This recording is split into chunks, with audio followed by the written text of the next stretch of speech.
খোঁজ নেয়নি? তা নেয়নি তো নেয়নি। আচ্ছা, মনে রাখেনি? রাখেনি তো রাখেনি। হো, ফোনও করেনি?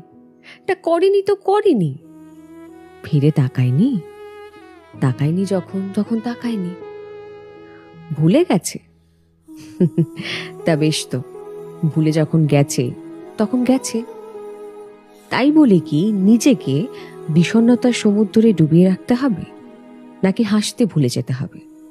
নাকি আত্মসম্মানকে বিসর্জন দিয়ে তার কাছে মিনতি করতে হবে? বারবার বিতাড়িত হওয়ার পরেও তার জন্য অপেক্ষা করতে হবে? নাকি পায়ে পড়তে হবে? নাকি নিজের ভালো থাকাটাকে এতটা সস্তা বানিয়ে ফেলতে হবে যেটা অন্যের উপর নির্ভর করে? এই বিষয়টা নিয়ে না একটু ভাবা উচিত, জানো। তুমি যদি তোমার নিজের মূল্যটা না বোঝো, তাহলে একটা ভুল লোক যে তোমাকে নিয়ে ছিনিমিনি খেলছে, সেটা হওয়া কি খুব স্বাভাবিক নয়?